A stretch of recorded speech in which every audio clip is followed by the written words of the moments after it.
welcome back to my channel. So today I thought I would share with you some things that I like to do pretty much every single day to help me feel like I have an organized life. I don't know if I really am all that organized, but I do try really hard. So if you are a super organized person, please leave a comment down below and let me know some of your tips and tricks, because I am always on the look for new things that I can do to help me feel more organized, because when I'm organized, I'm productive and I want to lead a productive life. So I would love it if you would do that. And for me, when I was kind of writing down all of my ideas for this video, because organization, I realized that I have three kind of main categories: cleaning, storage, and diaries, calendars, and notebooks for my organization. You could have more or less depending on the type of person you are. So I just thought I would touch on all three of those categories for you today, share a few tips under each one of those on how you could possibly start being more organized in your life if that is something that you are interested in doing. So I do hope you enjoy this video. If you do, please give it a thumbs up and subscribe if you're new, and let's get started. So the first topic I'm going to cover is the diaries, notebooks, and calendars, and let's start with calendars. So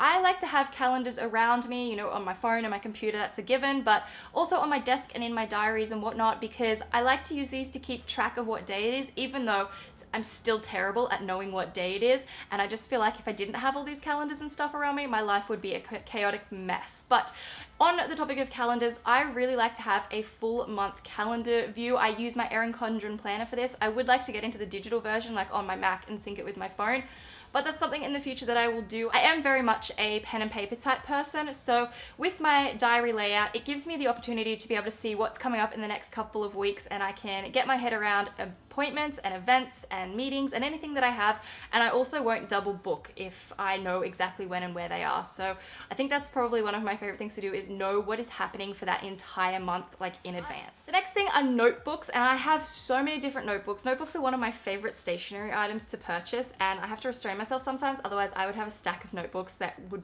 have absolutely no purpose, which is not what I want.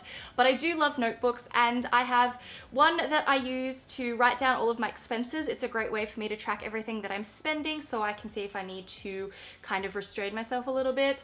Another one, which I have right here, actually, this is a little silver one that I got from Target at the start of the year. It has taken me about 6 months to fill it up. As you can see, as each page goes, I fold it over, so it's like a marker in the book to know where I'm up to. And this is today's page. Basically, it is all of my thoughts and ideas for this video, and I use this for all my social media ideas.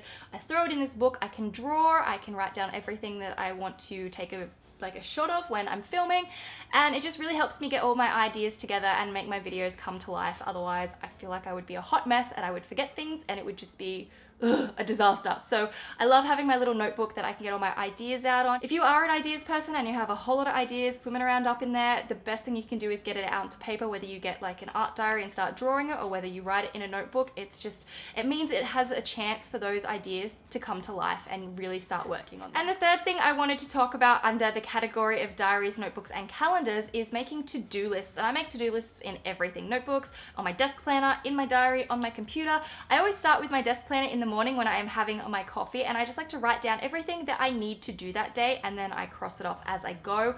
It makes me get all of my thoughts out of my head, and it means I'm not forgetting anything, because when I don't do to-do lists, it'll be 4 days later and it will be like, oh my god, I was supposed to do something 4 days ago and it's not done, and then I start freaking out and get really stressed. So when things are in a list, it means I'm going to get it done and not forget them. And one of the easiest ways to start getting into lists, if you're not a list maker, and even if you are, I feel like this is a really good thing, is actually writing down basic tasks like brushing your teeth, brushing your hair, getting dressed, having breakfast, just all of the things that you know you're going to cross off, because once you start to see ticks or crosses off on your to-do list, it's going to give you motivation to start tackling the harder and more complicated things on your list, and you're going to feel like you've achieved something. So I feel like that's a really good bonus, having such basic tasks there. It's also a really good way to make sure you're doing these basic things every single day and you're not forgetting them, and it will naturally become part of your routine eventually. And adding things like going to the gym into your daily routine is a lot easier if you do write it down on a list. So the second category is cleaning, and for me, I like to clean every single day. I do a little bit every day. It doesn't have to be a deep clean every day, but I do like to do a little bit, you know, just run around, tidy things, fluff my cushions, make my bed, you know, wipe down the kitchen benches, wipe down the dining table, just little things. I don't do the same things every single day, but doing a little bit every day is going to keep an overall clean house. And when you have a clean space, you are more motivated to get on with things and feel a little bit more productive and organized. On that same topic, cleaning as you go is huge. So when I'm cooking, I like to wash up my dishes as I'm going, or I'll put them in the dishwasher. When I've finished eating, plates, cups go straight into the dishwasher. If I finished a meal and the dishwasher's full, I unpack it so that I can put the stuff straight in there. You just have to kind of suck it up and do it. It keeps dishes off the bench and out of the sink, and it makes the kitchen look overall clean, even though the dishwasher is shoved with dirty stuff, but you can't see it and kind of like out of sight, out of mind, if that makes sense. And then you can just turn the dishwasher on when it's full. So that's what I like to do. And the same goes for putting things away, you know, with clothes washing. Rather than leaving a pile of folded clothes on your bed, actually go and put it away when you come home. I've been really trying to stay on top of taking my coats and jackets off and putting them straight in my wardrobe. And that way I always know that they're there. And then I don't have to run around like a crazy person if I'm trying to find stuff in the morning or before I have to leave the house. I know exactly where it is and I can go straight to it. Every, I'd say about 2 weeks, I like to do a little bit of a deep clean, and that means getting in and really taking a look at my stuff and being like, I don't use this anymore. Like if that means that a shampoo bottle is pretty much empty, it means get in the shower, finish it, throw it out.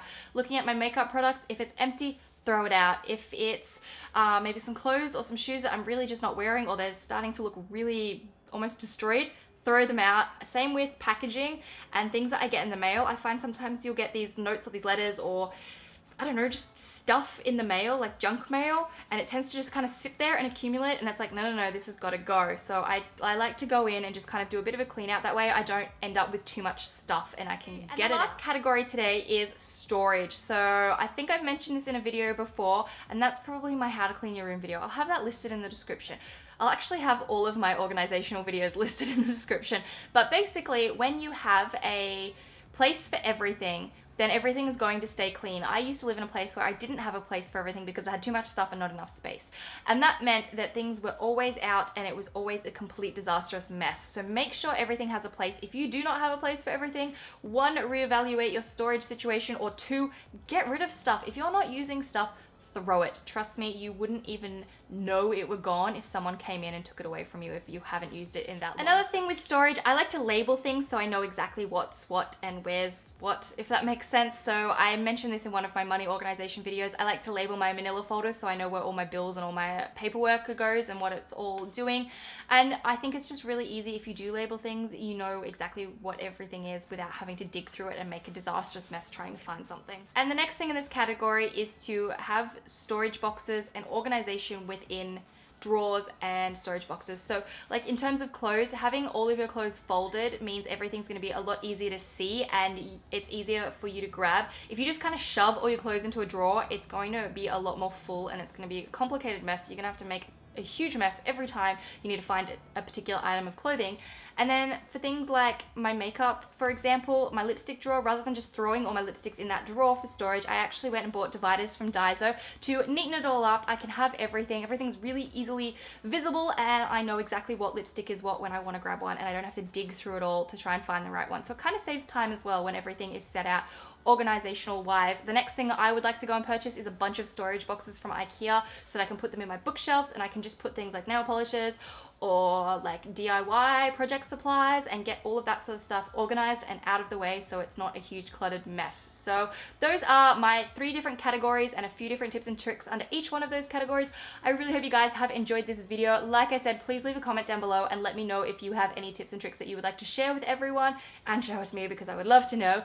And up the top here, you can check out my last video. Down the bottom, I'll have a link to one of my organizational videos. They will all be listed in the description as well if you are definitely into organization like I am.